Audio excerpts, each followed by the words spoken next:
बिजनौर आगामी लोकसभा चुनाव 19 अप्रैल को होने हैं, जिसके लिए सभी प्रत्याशी मतदाताओं को समझाने में लगे हैं। वहीं हर पार्टी की सभाएं जारी है, लेकिन अगर बात बिजनौर लोकसभा से इंडिया गठबंधन की जाए तो चांदपुर के कोहिनूर बैंक्वेट हॉल में पार्टी कार्यकर्ता सम्मेलन में गठबंधन के सभी कार्यकर्ताओं ने भाग लिया और लोकसभा प्रत्याशी दीपक सैनी का जोरदार स्वागत किया। सभा में चांदपुर विधानसभा के सभी ग्राम प्रधानों ने भी अपनी उपस्थिति दर्ज कराई। सभा में नगर से आई सभी जातियों की जनता को देखकर लगा कि एक जन सैलाब उमड़ पड़ा हो, जिनका इंडिया गठबंधन प्रत्याशी दीपक सैनी ने आभार व्यक्त किया। वही सभी वक्ताओं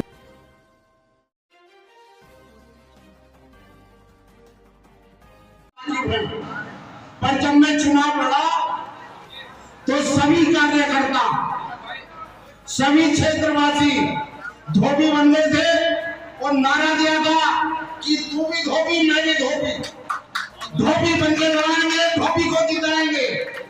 यो बात मैं अपने सैनिक बंधुओं से कहना चाहता हूँ। हमने अनिल यादव जी ने, रामोदास जी ने, स्वामी जी ने, हमारे जिले की पूरी कार्यकारिणी ने आपको अपना बेटा दे दिया, पर जिताना आपका काम है।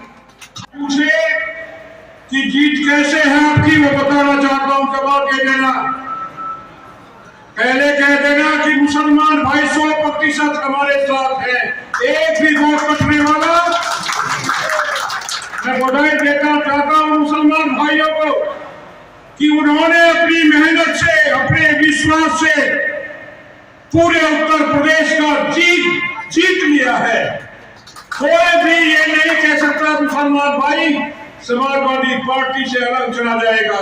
कितनी बड़ी बात है, इसके लिए मैं आप लोगों को बधाई देना चाहता हूँ। सैनी भाई समाज है, दीपक सैनी के साथ जाएगा। अगर नहीं जाएगा तो सैनी नहीं है, उसको सैनी नहीं कहेंगे अगर दीपक को वोट देंगी। तीसरा, सरदार भाई जो है हमारे साथ है पूरी तरह से, क्योंकि सरदार ने भारतीय जनता पार्टी के खिलाफ लड़ाई लड़ रहे हैं बॉर्डर पर। एक वोट सरदार भाइयों का मिलेगा,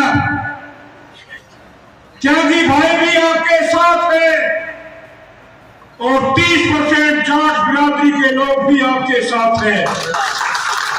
बोलो भाई, जाट लोगों कितने लोग हैं? हाथ उठा दीजिए। कि 2024 ये हिंदुस्तान की तकदीर तय करने का है। और मैं नहीं समझ पा रहा कि राष्ट्रीय अध्यक्ष ने मेरे बेटे को बड़ी उम्मीद के साथ उतारा है, क्योंकि हम तो जीवन के ढलान पर हैं और एक चुनाव लड़ सकते हैं। उन्होंने लंबी रेस का घोड़ा आपके बीच में भेजा, लंबे समय तक काम करेगा। अगर इस बीच आपने न सांसद बनाने का काम करा तो मैं आपसे वादा करता हूं कि हिंदुस्तान के राजनीति में बहुत बड़ी दखल आपका प्रतिनिधित्व रखेगा। मैंने अपने बेटे को सिखाया है कि एमएलए एमपी को कोई सरकार नहीं बनाती, एमएलए एमपी को जनता बनाती। यही हमारी अपॉइंटिंग अथॉरिटी होती है, यही हमें नियुक्त करती है। हमारी जिम्मेदारी है कि हम अपनी जनता की सेवा के बीच में सेवा करते रहे, उनके बीच में हर समय रहने का काम करें।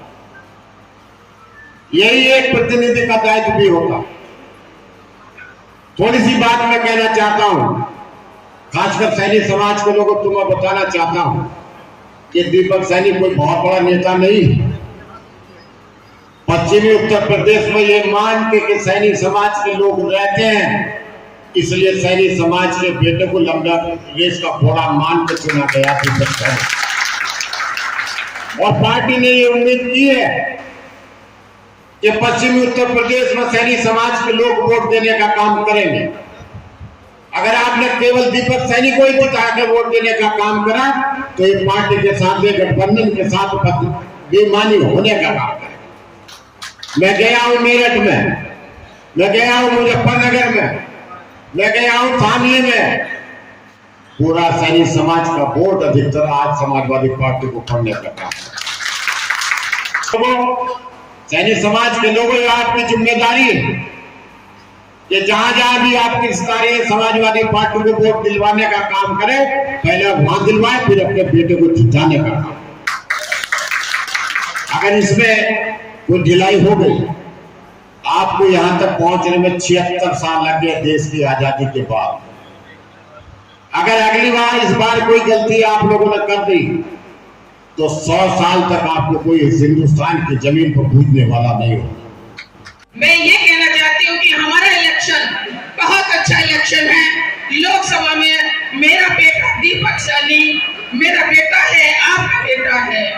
आप उसको जिताने का काम करेंगे और हमारा इलेक्शन बहुत अच्छा जा रहा है। और लोकसभा से मैं सबसे निवेदन करना चाहती हूँ, एक एक वोट दीपक सैनी को मेरी झोली में दे देना।